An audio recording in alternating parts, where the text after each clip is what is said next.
yang tinggi di Indonesia itu tidak pernah berkorelasi dengan pengentasan kemiskinan. Ya, Indonesia itu bukan Jakarta. Tuhan sudah memberikan pada diri kita, tidak dimanfaatkan secara benar. Kang Agun, Ya. kita semua terima kasih. Kita angkat topi untuk Kang Agun Gunanjar Sudarsa. 6 kali menjadi anggota DPR RI dengan melewati masa kecil yang tidak mudah, pernah mengumpulkan biji karet, berjualan es, bertahan hidup, masuk STM, lalu sekolah administrasi, sekolah kedinasan. Lewat pertemuan-pertemuan mengantarkan beliau ini pada karir politik sampai dengan hari ini. Tentunya sudah banyak asam garam pengalaman, asam garam politik.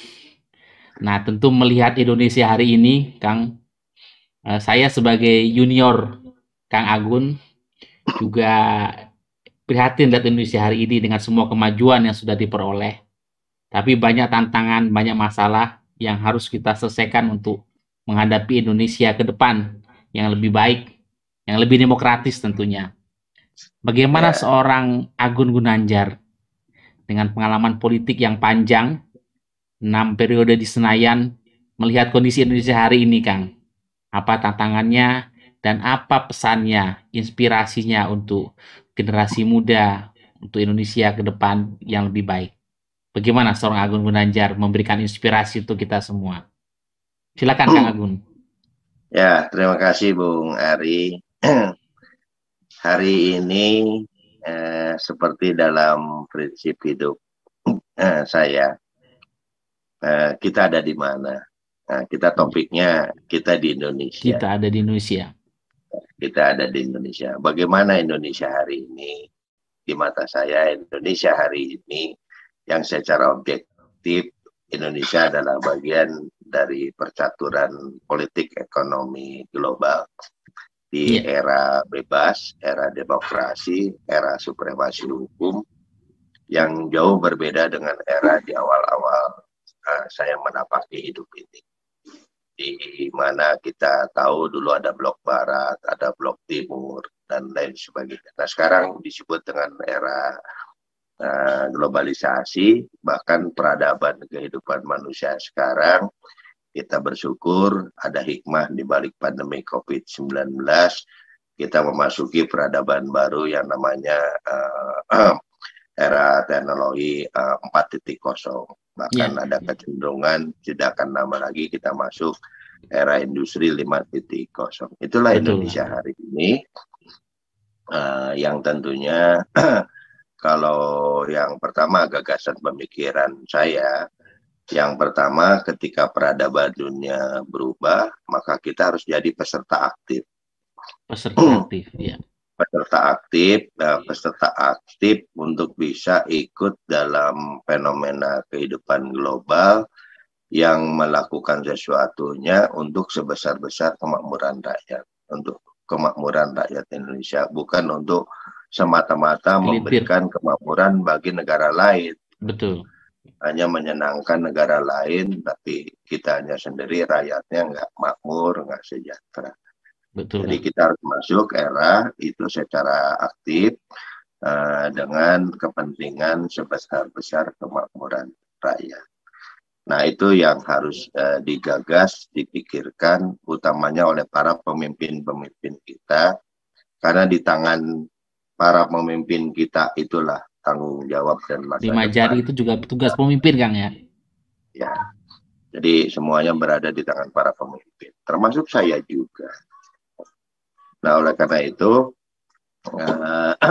setelah kita tahu dalam kondisi seperti itu, lalu bagaimana melangkah ke depan? Kita melangkah harus start dari hari ini, menuju ke depan. Hidup adalah perjalanan waktu. Faktanya hari ini, Bung Ari, saya sangat sedih. Saya sangat prihatin melihat Indonesia hari ini. Dikatakan kita negara demokrasi, tapi apa iya prinsip-prinsip demokrasi itu sudah dijalankan dengan benar? Betul, Kang. Kalau yang cenderung adanya menguatnya oligarki. Iya. Yang kedua, kita juga harus objektif menyatakan hari ini bahwa Indonesia adalah negara dalam era percaturan politik global yang menjunjung tinggi hak asasi. Tapi implementasi aplikasi hak asasinya di kita masih terjadi pro dan kontra. Betul. Yang satu sama lain bersikukuh merasa paling benar. Ya. Ini HAM berat dan sebagainya, itu aja tidak selesai. Yang ketiga, kita kata dalam era peradaban hari ini menjunjung tinggi prinsip supremasi hukum. Supremasi hukum. Tapi kalau kita lihat supremasi hukum di kita itu ya mekanisme hukum yang sama-sama sudah bisa kita lihat, kadang-kadang tumpul ke atas gitu kan, kadang-kadang tajam ke bawah. Tajam ke bawah, tumpul ke atas. Ya, itu fenomena-fenomena penegakan hukum. Lalu kita pernah tersandung dengan KKN di masa Orde Baru. Kalau kita lihat hari ini, apakah KKN sudah hilang? Apakah kolusi tidak semakin menguat? Apakah korupsi tidak semakin menguat? Apakah nepotisme tidak semakin menguat? Itu fenomena hari ini kita harus start, harus berjalan. Kalau itu sebagai sebuah kelemahan, ya kita harus punya gagasan pemikiran, harus kita selesaikan. Nah, bagaimana menyelesaikan persoalan itu semua? Berangkatlah dari kondisi objektif hari ini, seperti yang saya mengatakan soal demokrasi, soal hak asasi, soal supremasi hukum, ya. Bagaimana kita bisa mengikuti perkembangan global yang namanya SDG, ya, Social Development Goals. Ada 17 indikator SDG, ya, termasuk kemiskinan, keterbelakangan, ada akuntabilitas, segala macam. Itu harus ikut kalau kita ingin menjadi partisipasi aktif yang bermanfaat buat mensejahterakan rakyat. Bukan partisipasi aktif, tapi mensejahterakan orang lain semakin sejahtera, kitanya nggak maju-maju. Nah, saya mengatakan tidak maju-maju itu fakta hari ini, kan. Indonesia itu merdeka tahun 45. Ya. Singapura belakangan, Malaysia belakangan, Cina belakangan, Korea, Vietnam itu belakangan. Bahkan kita tahun 55 pernah memimpin Asia Afrika, kita jadi pemimpin. Tapi kalau bicara hari ini, apa kita masih jadi pemimpin di Asia? Ya, itu kondisi yang memang fakta-fakta yang ada. Nah, saya untuk menjawab persoalan itu kan kita harus tahu akar permasalahannya, penyebabnya di mana, kok kondisinya kita tidak maju-maju. Menurut Kang Agun apa akar masalahnya apa? Itu, dan bagaimana solusinya, Kang? Saya bisa jawab lagi dengan prinsip hidup sukses 5 jari. Tiada hari dengan 5 jari itu, bagaimana 5 jari untuk Indonesia depan? Kan siapa kita? Siapa kita? Di mana kita? Gitu. Nah, di mana kita itu kan kita harus hafal. Kita kadang-kadang ada di rumah, ada di sekolah. Nah, kita bicara sekarang di Indonesia. Kenali Indonesia itu siapa? Ya. Kalau di rumah kan kita harus kenal ibu bapak, di sekolah guru, bermanfaat pada mereka. Di Indonesia juga kita harus kenali Indonesia itu siapa. Harus kita kenali Indonesia itu. Nah, kenali Indonesia itu harus hafal betul ideologinya Pancasila. Undang-Undang Dasar 45. Bentuk negaranya negara kesatuan. Rakyatnya Bhinneka Tunggal Ika. Itu yang disebut dengan 4 pilar kebangsaan. Tapi jangan cuma diceramahin. Tapi dipraktekkan. Itu poinnya, Kang. Tapi harus bisa dipraktekkan dalam kehidupan sehari-hari. Tiada hari tanpa aktivitas. Jalani sebagaimana waktunya. Dengan mengenali diri kita sendiri. Nah, kalau kita mengenali Indonesia secara utuh. Indonesia itu bukan Jakarta, Mas Ari. Betul. Ya, Indonesia itu bukan Jakarta. Indonesia dari Aceh itu sampai Papua, Merauke. Oleh karena itu dalam percaturan politik global, Indonesia bagian dari komunitas global, harus memposisikan dalam konteks pergaulan dengan negara-negara lain, ukurannya itu Indonesia jangan ukuran Jakarta. Karena ini yang dalam konteks persaingan di pasar bebas, dengan ribolarisasi, kapitalisasi yang terjadi hari ini di seluruh penjuru dunia, saya melihat yang sukses itu justru Cina. Gitu. Dia dalam konteks pergaulan ekonomi politik global, dia ikut terlibat, tapi sebesar-besar kemakmuran rakyat dia pertahankan. Nah, sebesar-besar kemakmuran rakyat itu buat saya Cina jadi pelajaran, dia concern Cina itu bukan hanya ibu kotanya. Cina itu ada Shanghai, ada Shanghai. Peking, ada Shanghai, ada Peking, ya. Guangzhou, ada Shenzhen segala macam. Itu berinteraksi dengan dunia global. Kalau kita kan cuma Jakarta. Iya. Harusnya Bandung, Merauke, Ambon, Nah, Medan Indonesia semua. itu dari Sabang sampai Merauke, Indonesia itu sehingga sebesar-besar kemakmuran rakyat itu di rakyat Indonesia itu terlibat dari Sabang sampai Merauke. Nah, ini yang terlibat cuma Jakarta. Nah, sehingga ada yang aneh hari ini menjadi fakta.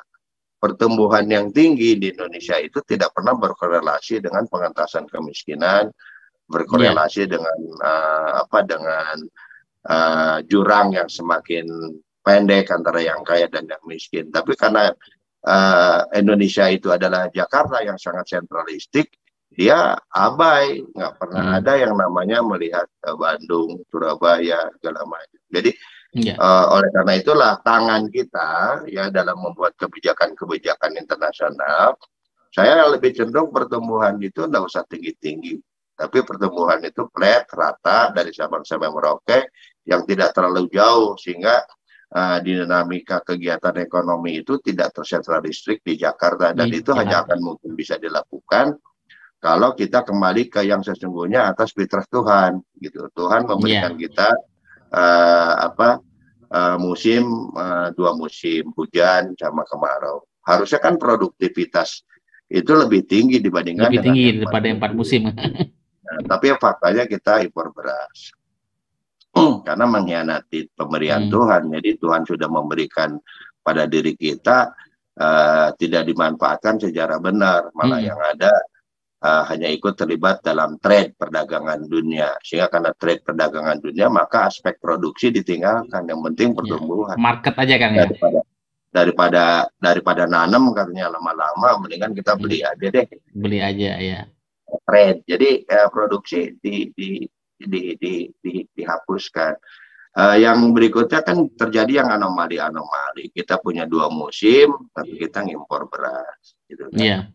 Malah Jepang yang musimnya banyak, malah dia bisa ekspor beras ke kita. Iya.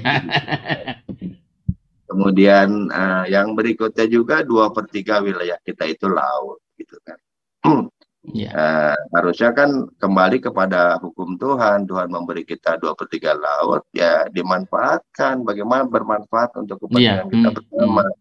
Tapi yang terjadi tidak dimanfaatkan, sehingga ikan-ikannya dicuri, illegal fishing, illegal mining, dan sebagainya dicuri semua. Dan karena penegakan hukumnya lemah, diselesaikan di tengah jalan. Kan? Sehingga diselesaikan di tengah jalan, akhirnya pejabat para semakin kaya, rakyatnya semakin menderita. Kan begitu, Pak. Iya.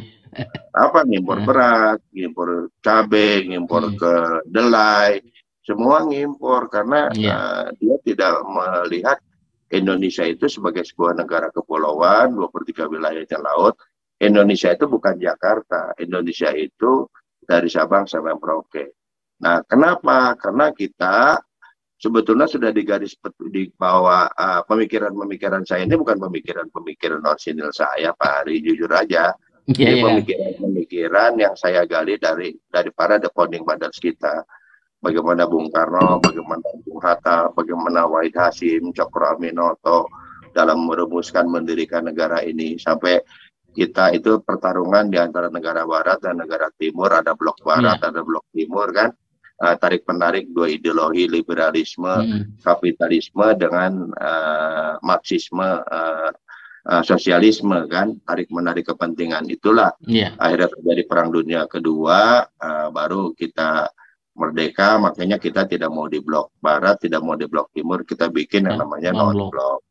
Nah, ketika non-blok itu pun kita harusnya menjadi sebuah negara yang sadar akan 17 Agustus 45 yang disahkan Undang-Undang Dasar 18 Agustus bahwa Indonesia bukan negara sekuler. Indonesia juga bukan negara sosialis gitu, Marxis ya. Tapi kita itu negara beragama. Indonesia itu negara beragama yang menjamin bukan negara agama juga, Kang ya, tapi negara beragama ya. bukan negara agama. Sekuler, bukan negara agama. Indonesia bukan negara agama. Indonesia bukan adalah negara sekuler, beragama. Tapi negara beragama. Itu harus di-highlight itu, Kang. Ya, Angkat topi Indonesia untuk Kang Agun ini. Indonesia bukan negara sekuler, Indonesia adalah negara beragama. Ya. Dan juga Indonesia bukan negara sosialis, negara Marxis yang cenderung ateis. Iya. Makanya di pembukaan itu jelas sekali atas berkat rahmat Allah yang Maha Kuasa, Tuhan yang negara itu untuk melindungi bla bla bla. Maka disusunlah kemerdekaan itu dalam suatu undang-undang dasar itu hukum dalam sesudah negara yang berkedaulatan rakyat, itu paham demokrasi dengan berdasar kepada ketuhanan yang Maha Esa. Betul. Maka di pasal 29 negara berdasar atas ketuhanan. Nah, kalau saya ngomong gini kan sering dikritik negara bukan-bukan katanya. Saya bilang ini memang khas Indonesia. Kita punya teori tersendiri. Kita punya tempat di mana kita berada itu kalau Indonesia itu, Kang, ya. Di mana kita berada itu kita punya tempat sendiri di mana kita berada. Karena Indonesia itu bukan negara Eropa, tempat lahirnya liberalisme kapitalisme yang mereka negaranya kecil-kecil dan daratan, Pak. Betul. Sehingga jargon teorinya itu pertumbuhan yang tinggi automatically memberikan pemerataan dan keadilan. Karena nilai itu sama. Tapi di kita kan nggak bisa, Pak. Kita bukan negara daratan. Kita tidak bisa pulauan. Di Jakarta 7% gitu. Tapi coba lihat di NTT. Pasti di bawahnya. Nah, nah nilai barang dan jasa itu berbeda. Barang di Jakarta ketika sampai di Papua bensin udah pasti beda harganya. Nah, itu yang menurut hemat saya langkah-langkah itu yang sampai hari ini sederhana gagasan saya. Kalau mau Indonesia sejahtera, ya ibaratkan negara, Pak Ari, ya, ibaratkan mobil. Resepnya apa, Kang Agun, untuk Indonesia maju ini? Ya. Nah, ibaratkan mobil, kalau negara saya ibaratkan mobil, dia untuk bergerak itu kan butuh bensin. Betul. Kalau negara mau maju kan dia juga butuh uang. Gitu kan. Iya. Nah, uangnya dari mana? Ya, uangnya itu harusnya dari seluruh resources yang kita miliki. Dan kita kaya raya untuk itu, Kang, ya. Tidak Indonesia boleh ada itu kita di mana kita berada, Indonesia itu kaya raya. Ya, harus jangan sampai kita illegal fishing, illegal mining. Makanya hukum harus tegak, demokrasinya harus benar, tidak boleh oligarki, hak asasinya harus benar. Hak asasi kita kan bukan hak bebas tanpa batas, tapi hak yang berdasar atas ketuhanan yang Maha Esa. Yang Maha Esa, amin. Ya, betul, Kang. Makanya LGBT itu di kita tidak bisa dilegalkan, Pak. Tidak bisa LGBT dilegalkan. Karena Tuhan itu selalu menciptakan sesuatu yang berpasangan, laki-laki. Iya, berpasangan laki-laki dan perempuan begitu ya. Kalau yang berbeda itu justru ujian bagi yang normal. Harus dengan penuh kesabaran, tidak boleh dijauhi, tidak boleh diasingkan, tapi berikan pemahaman kamu tuh laki-laki. Ya, kamu konsisten dengan hukum ilahi itu tadi, hukum alam. Ya.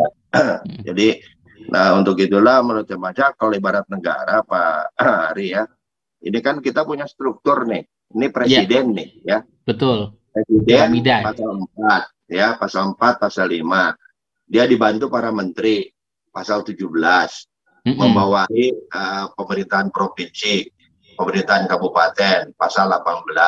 Nah, rakyat itu kan ada di bawah sebagaimana segitiga ini.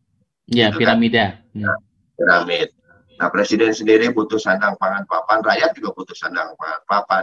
Betul. Nah, kalau saya ibaratkan mobil butuh bensin, negara ini isinya rakyat butuh uang. Nah, uangnya ini harusnya jangan Jakarta. Uang itu disebar dari Sabang sampai Merauke nih. Sabang sampai Merauke disebar sebagaimana kondisi objektifnya. Lihat jumlah penduduknya, lihat luas wilayahnya, lihat potensi sumber daya alamnya, kelola sumber daya alamnya untuk kemakmuran rakyat. Nih, kemakmuran rakyat. Tapi yang terjadi uang kita begini, Pak. Iya. Resourcesnya di atas semua, Kang, ya? Iya, contohnya pendidikan, dananya semuanya ada di Kemendikbud, Pak. Kesehatan, semuanya di Kementerian Kesehatan. Nah, kenapa hal-hal yang otonomi, kita kan negara otonomi, ya, negara kesatuan berotonomi seluas-luasnya. Kecuali urusan yang oleh undang-undang ditentukan oleh urusan pusat. Urusan pusat itu keuangan, hukum, agama, pertahanan sama politik luar negeri. Cuman ini masih Iya. lebihnya kan otonomi. Nah, Iya. kenapa semuanya itu menjadi pusat, bikin balai latihan kerja sampai sekarang? Yang anehnya lagi buat saya, semua kementerian buat program yang lokusnya di desa. Iya, iya, iya. Iya, nah, padahal desa nggak butuhkan itu, gitu. Dan sering dibangun BLK tapi nggak dipakai. Nah, itu kenapa karena gitu kira-kira, Kang? otonomi. Maka Apa? Amerika maju karena ada otonomi di negara-negara bagian. Cina maju karena ada otonomi di provinsi-provinsi. Kenapa kita yang karakteristiknya seperti ini juga tidak konsisten menjalankan otonomi? Kalau otonomi dijalankan secara benar, maka kebijakan anggaran sebagaimana kondisi objektifnya. Jadi anggaran itu jangan ditaruh di Jakarta. Taruh di Sabang sampai Merauke. Nah, Jakarta negara kesatuan mengatur dari sisi regulasinya. Iya, iya. Jadi soal distribusi anggaran itu harus langsung didistribusi ke daerah, Kang, ya? Distribusi. Nah, sehingga itu mau tidak mau akan melahirkan para pelaku-pelaku ekonomi di daerah, pengusaha di daerah, sampai ke kabupaten. Nah, itu bagaimana dengan fenomena tadi kan, bagian dari demokrasi kita, otonomi juga bukan hanya distribusi pendapatan tidak terjadi, tapi juga fenomena korupsi juga terjadi, desentralisasi korupsi, katakanlah begitu, Kang. Fenomenanya kan begitu. Gimana, Kang? Desentralisasi korupsi, kalau Bapak mau tahu mana yang dikorupsi? Yang dikorupsi itu adalah anggaran-anggaran pusat yang diturunkan ke daerah. Karena ada lobby, Pak. Lobby antara orang pusat sama orang Jakarta. Iya, iya, iya. Langsung masuk aja rekening ke daerah gitu, Kang, ya? Iya, kalau semuanya rekening ke daerah dengan kontrol ketat dari pusat, regulasinya seperti ini, dia melakukan bimbingan teknis, melakukan supervisi, sekaligus memberikan reward dan punishment di bawah. Itulah makanya konstitusi kita, waktu itu kami membuat yang namanya Badan Pemeriksa Keuangan itu hadir di tiap provinsi. Tapi ternyata itu menjalankan tadi fungsi. Ya, ternyata yang diaudit oleh BPK juga anggaran-anggaran pusat juga, Pak. Sehingga sering terjadi fenomena seperti itu. Jadi kalau menurut hemat saya, gagasan pemikiran saya ke depan ya, yang terbaik adalah mari kita kejar ketertinggalan kita dari Cina, dari Singapura, dari Korea, dari Malaysia, dengan mengembalikan kepada diri kita yang sesungguhnya. Indonesia adalah negara kepulauan, Indonesia adalah negara agraris. Mari kita coba mulai ikut menempatkan kebijakan tidak hanya di Jakarta, tapi dengan memberdayakan daerah-daerah sebagaimana potensinya. Contohnya hari ini, Pak, ya, kan kasihan daerah yang tidak punya sumber daya alam minyak dan gas bumi. Dia tidak dapat DBH. Contoh Garut, Pak. Jawa Barat ini gimana mau mengejar ketertinggalan karena Jawa Barat itu minim minyak dan gas bumi. Itu maka kucuran dananya pun ke Jawa Barat itu kecil karena Jawa Barat itu daerah agraris. Tapi boleh ditanya hari ini dia sudah tidak ada DBH, hanya mengandalkan DAU, disuruh dia meningkatkan pendapatan asli daerah, tapi pajak-pajak semua sudah ditarik ke pusat tanpa ada transparansi. Berapa sih sebetulnya yang diambil, berapa sih porsi yang dibagikan gitu. Dibagikan. Itu nggak proporsional kan ya? Ya Garut dia daerah pertanian, Jawa Barat umumnya daerah pertanian. Tapi kan kebijakan anggaran selalu pendidikan, kesehatan, infrastruktur. Mana kebijakan sektor pertanian? Iya, iya. Mana kalau kebijakan anggaran sektor perikanan? Kan nggak ada. Akhirnya si daerah itu semakin ketinggalan sama Kalimantan Utara, Kalimantan Timur, sama daerah-daerah yang lain itu yang punya resource, katakanlah sumber daya alam, minyak dan gas lebih. Nggak dapat apa-apa gitu. Jadi kalau orang bilang, nah ke depan yang harus dilakukan menurut saya sektor ekonomi itu ya alokasikan anggaran ke daerah. Alhamdulillah Pak Agun hanya ngomong doang enggak. Saya orang yang paling ngotot, paling keras. Nah, soal alokasi anggaran ke daerah ini menarik, Kang. Jadi selama ini kan alokasi anggaran langsung ke kementerian, lembaga dan kementerian nih, Kang. Jadi desain Kang Agung ini alokasi anggaran langsung ke daerah-daerah, katakanlah provinsi. Katakanlah begitu, Kang. Levelnya provinsi atau kabupaten kota menurut konsep Kang Agung? Ya, alhamdulillah pemikiran-pemikiran itu sudah bisa dipahami, sudah dimengerti di depan Komisi 11 ketika baru hari ini Pak, hari ini baru saja disahkan undang-undang hubungan keuangan pemerintah pusat dan daerah. Nah, boleh ditanya lah. Saya itu orang yang agak keras. Poin pentingnya apa, Kang, dari undang-undang baru hubungan keuangan pusat dan daerah ini, Kang? Nah, di situ saya masukkan karakteristik daerah harus mendapatkan DAU yang lebih besar, di antaranya untuk sektor pertanian, perkebunan, dan perikanan. Itu usulan murni asli dari fraksi Golkar lah, lewat saya. Iya. Ya, itu sudah masuk. Pertanian, masuknya, ya jujur aja, peternakan, masuknya itu belum ke batang tubuh, baru masuk penjelasan. Betapa saya sempat boleh dibilang tuh orang yang diduga saya ini menjadi troublemaker, orang yang menghambat undang-undang ini nggak selesai segala macam. Sama teman-teman tetap dijauhi juga gitu di komisi itu. Nah, ini kalau dipublikasikan pun saya tidak ada khawatir, emang fakta yang begitu kok. Ya, kan itu perlu kita buka, Kang. Bagaimana Kang Agun berjuang supaya anggaran itu alokasi masuk ke daerah gitu, Kang. Ya, tapi setelah saya jelaskan itu semua, akhirnya teman-teman support saya, malah saya diminta paling depan untuk selalu bicara ngadepin Dirjen Perimbangan Keuangan Pusat dan Daerah tuh. Nah, selalu ke depan, saya akhirnya juga aktif, banyak terlibat, pemerintah juga bisa memahami, termasuk karena lucu, Jawa Barat itu kan 1/5 penduduk Indonesia. Ya, 1/5 penduduk Indonesia. Jadi proporsionalitas alokasi itu berdasarkan apa, Kang? Prioritas program. Ya, berdasarkan undang-undang yang lama, Jawa Barat itu menerima dananya. DAU-nya? Harusnya kan 1/5 juga dari APBN, harusnya kan begitu, Pak ya. Jadi jumlah hitungannya populasi, Kang ya? Penduduk ya? Ya, harusnya kan begitu. Tapi faktanya Jawa Barat itu kalah sama Provinsi Jawa Timur, sama Jawa Tengah. Kita itu kalah, Pak. DAU-nya, Kang ya? Ya itu. Nggak punya sumber daya alam. Ya, akhirnya untuk mengejar ketertinggalan itu, semua telah jual aset-asetnya untuk industri. Makanya Kerawang sekarang agak maju, tapi membunuh pertanian, Pak. Dulu Kerawang itu lumbung padi. Betul. Itu klunya ke sana nanti, Kang. Ya, supaya Kerawang tetap bisa di pertanian, kan harusnya begitu, Kang? Iya. Sekarang jadi lumbung asap Kerawang. Ya tidak. Tapi, kenapa harus semua dikonversi menjadi industri? Kan tidak begitu, Kang, harusnya. Ya, harusnya tidak begitu. Iya. Nah, jadi kita perlu angkat topi nih, undang-undang baru Kang Agun ini. Nanti perlu kita forum khusus untuk mengelaborate undang-undang baru ini, bagaimana soal alokasi anggaran ini, Kang. Saya memberikan appreciate dengan forum ini kepada para sindiket agar undang-undang terima kasih, Kang, bisa dikerjakan ke depan supaya undang-undang yang baru masuk penjelasan itu betul-betul bisa diimplementasikan. Karena saya juga minta tidak ada lagi alokasi anggaran-anggaran teknis yang ada di kementerian. Betul. Silahkan serahkan ke daerah.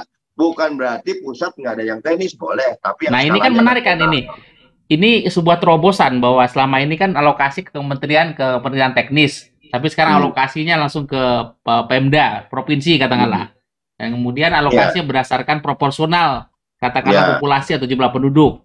Jadi itu kan sebuah terobosan, Kang.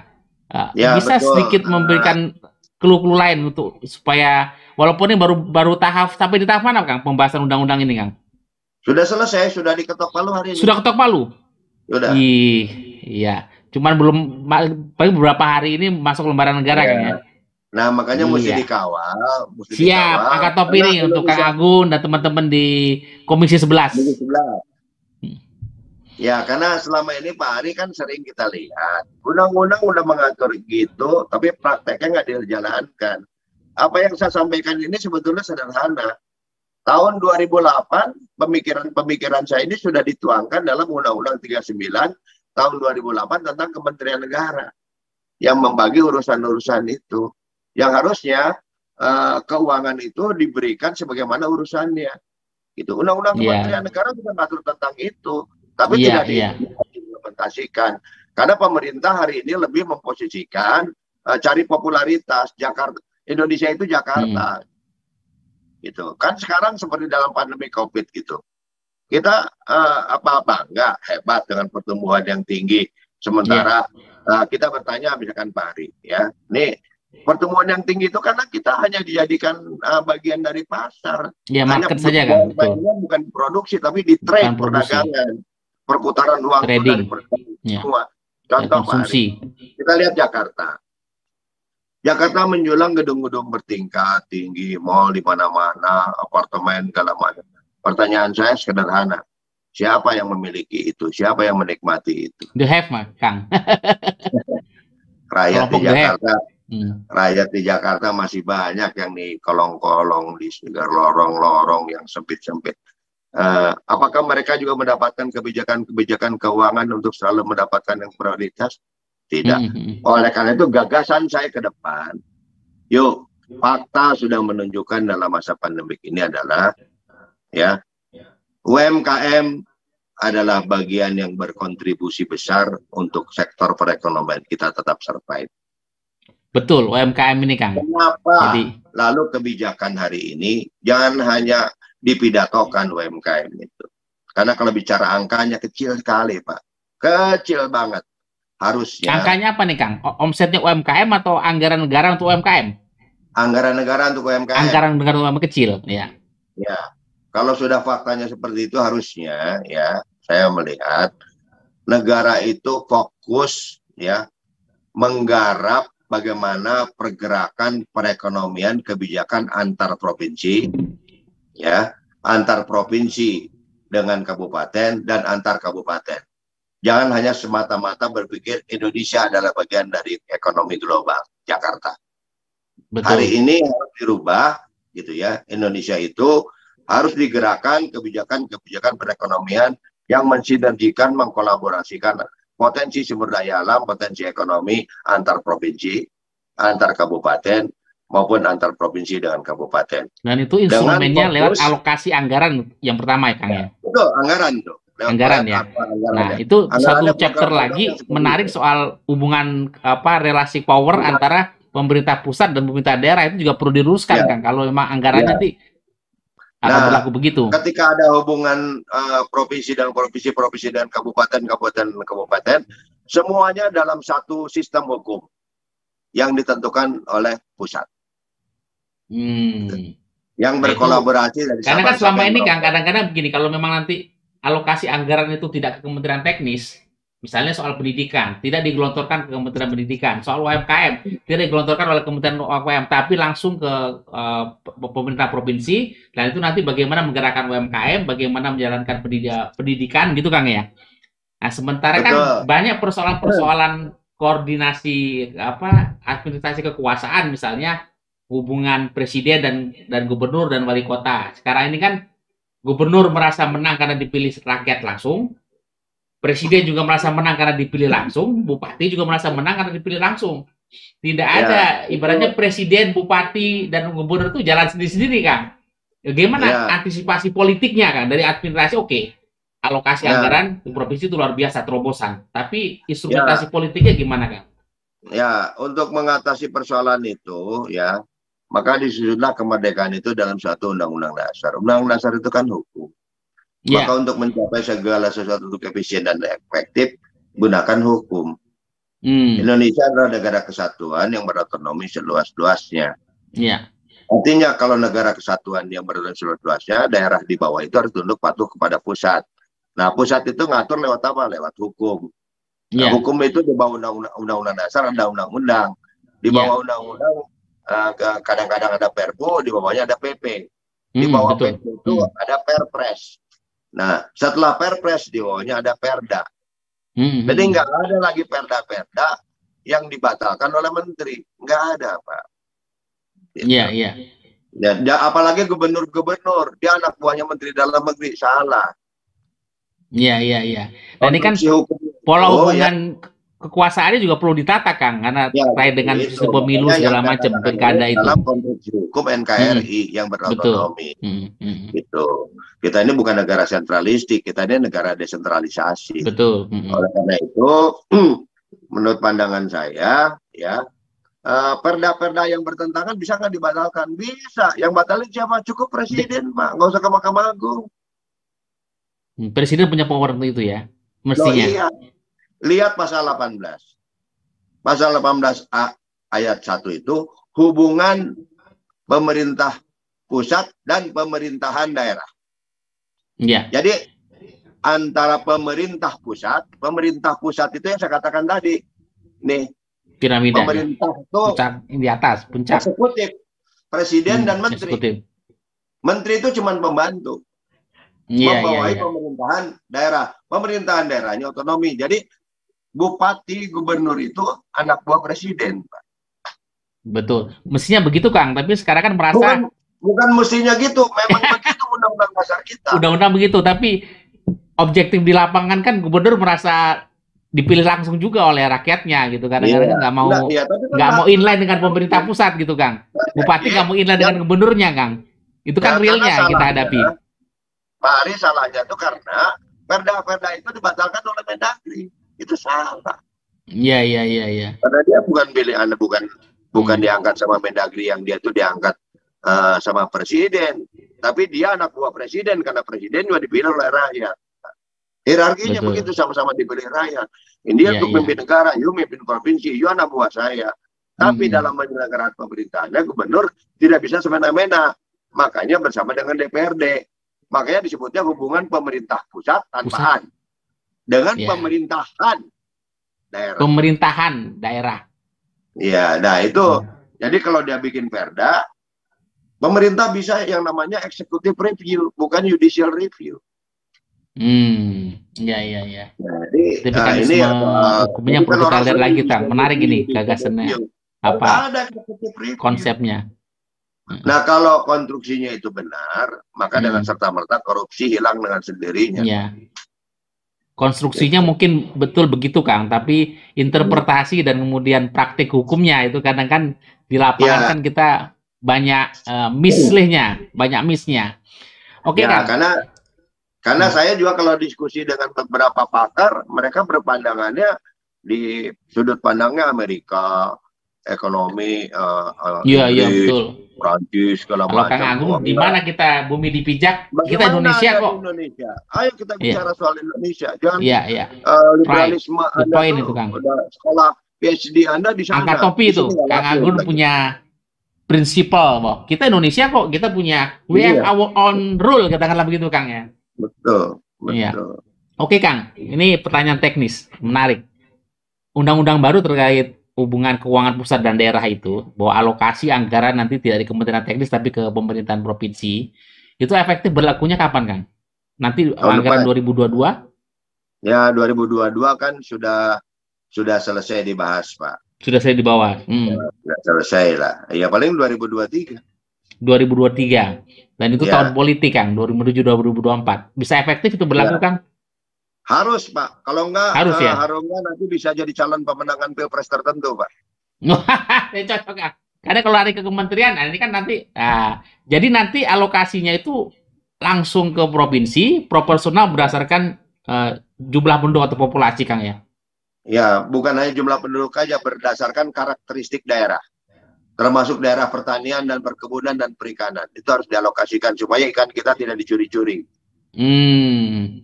Jadi ada perhitungan proporsionalnya ada, Kang ya?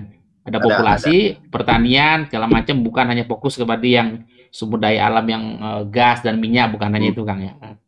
Jadi nanti misalnya anggaran 20% nih pendidikan. Itu tidak ditransfernya tidak ke Kementerian Pendidikan tapi langsung ke pemerintah daerah gitu, Kang. Anggaran pendidikan 20% itu tetap kan, yang namanya APBN dan APBD juga masuk kategori sektor pendidikan, anggaran pendidikan. Tapi kan biasanya kan setornya ke Kementerian Pendidikan, Kang. Betul. Nah, makanya dalam kebijakan-kebijakannya setiap sektor itu menteri yang menangani lewat peraturan-peraturan teknis yang dikerjakan oleh kementerian, ya kan gitu. Untuk pendidikan dasar seperti ini, pendidikan menengah seperti ini, pendidikan ini khusus untuk DAU-nya maksudnya, Kang ya? Iya. Dan alokasi khususnya itu akan masing-masing berapa jumlah guru kan bisa dilihat, ya kan? Berapa jumlah sekolah, berapa jumlah gitu. Nah, pengaturannya untuk ini itu kan silakan daerah menangani secara teknis kebijakannya seperti itu, maka akan ada pelaku ekonomi baru di semua sektor di provinsi. Nah, dan itu menyerap tenaga kerja banyak. Kalau sentralistik di Jakarta, betul. Itu yang ada korupsi lagi. Nanti orang daerah datang lagi ke Jakarta lobby-lobby lagi. Lobby-lobby lagi minta anggaran. Kasus korupsi yang terjadi hari ini kan ya karena lobby gratifikasi kan. Iya. Iya, iya, iya. Oke, Kang Agun, luar biasa. Jadi kita sudah hampir setengah jam di paruh kedua. Kita angkat topi untuk Kang Agun Gunanjar dengan kawan-kawan di Komisi 11 dengan Undang-Undang Hubungan Keuangan Pusat dan Daerah yang semoga kita harapkan bisa diterobosan untuk menjadikan dari Jakarta sentris menjadi Indonesia sentris tadi lebih konkret diwujudkan dalam skema politik anggaran Indonesia ke depan. Nah, Kang Agun, ini kan kita ingin bahwa setiap anak bangsa ini meletakkan satu bata pemikiran untuk bangsa ini ke depan, untuk Indonesia emas. Nah, kira-kira dalam sebuah kalimat atau pesan untuk generasi muda, karena kita memang menurunkan pesan itu untuk generasi muda, kira-kira apa pesan Kang Agun, seorang politisi senior, untuk generasi muda, terutama untuk melihat bagaimana kita berada Indonesia dan bagaimana kita harus percaya bahwa Indonesia ini adalah bangsa yang besar dan kita bisa menjadi bangsa yang besar di antara bangsa-bangsa lain di dunia ini. Ya, baik. Yang pertama, saya ingin mengingatkan kepada anak-anak muda. Yang pertama, kenali Anda itu sekarang di zaman peradaban digitalisasi. Ya. Pergunakanlah otak Anda, pikiran Anda yang diberikan sama Ilahi untuk mengikuti perkembangan peradaban dengan menguasai teknologi informasi. Kalau perlu Anda inovatif, kreatif, bisa menciptakan sebuah karya-karya besar untuk sebesar-besar kemakmuran rakyat. Bukan membuat aplikasi-aplikasi yang semakin menjauhkan rakyat. Hanya menyuburkan, hanya menguntungkan negara-negara maju. Kita tetap aja jadi negara miskin. Kita tetap aja jadi negara penghutang. Yang hutangnya sudah nggak ketulungan. Itu yang pertama. Yang kedua, Anda tidak boleh sombong, ya, bahwa Anda itu adalah manusia yang tidak bisa dan tidak akan ada apa-apanya kalau ada manusia lain, tidak ada orang lain. Ya, oleh karena itu Anda harus bertoleransi. Hargai, hormati, akui bahwa perbedaan agama, perbedaan latar belakang, perbedaan suku, semua kehendak Ilahi, ya. Amin. Agamaku, agamamu, agamamu. Tidak usah kita lalu kupar kabir, cebong, kampret. Semua itu ciptaan Ilahi. Harus diakui, harus dihargai, harus dihormati. Anda tidak boleh sombong. Anda harus mau berkolaborasi. Dan Anda harus toleransi. Dan Anda harus mau berkolaborasi. Karena hanya dengan kolaborasi itulah Anda bisa memiliki kekuatan. Dan pesan yang terakhir, Anda harus konsisten. Jadi kembali, Anda tidak boleh sombong karena Anda di jari tengah. Ini yang paling tinggi, manusia paling sempurna, paling tinggi, tidak boleh sombong. Tapi Anda ada tetangga yang beda-beda, harus saling menghargai, toleransi. Amin. Tapi Anda harus berkolaborasi. Ini berkolaborasi. Setelah kolaborasi Anda konsistensi, pikiran, ucapan, dan tindakan. Saya kira itu yang harus dibekali oleh anak muda. Anda hidup di bumi pertiwi Indonesia. Peganglah ideologi nasional kita, peganglah sistem hukum kita, peganglah bentuk negara kita, hargai, hormati keragaman di antara kita. Kalau Anda kuasai teknologi informasi, Anda bisa memposisikan Indonesia dalam dunia internasional, tapi Anda tidak lupa, Indonesia bukan Jakarta, Indonesia dari Sabang sampai Merauke, dengan tidak sombong, bertoleransi, berkolaborasi, dan konsistensi, insya Allah akan diridhoi Ilahi. Ya, amin. Saya kira itu. Luar biasa, Kang Agun Gunanjar Sudarsa. Kita angkat topi untuk Kang Agun. Kita angkat topi untuk kebersamaan dan pertemuan kita pada sesi kali ini yang luar biasa bersama Kang Agun Gunanjar Sudarsa, anggota DPR RI, fraksi Partai Golkar, seorang politisi senior. Kang Agun, terima kasih. Kita sekali lagi angkat topi untuk Kang Agun. Terima kasih juga untuk pertemuan kita dalam sesi ini. Nah, kita semua untuk anak bangsa, semua pemirsa, kita punya obsesi yang sama untuk meletakkan satu bata pemikiran dari jutaan batu bata lain untuk berdirinya sebuah rumah bersama yang bernama Indonesia. Kita makin mencintai Indonesia, mari kita bergandengan tangan untuk Indonesia ke depan yang lebih baik. Terima kasih. Sampai jumpa. Salam Indonesia.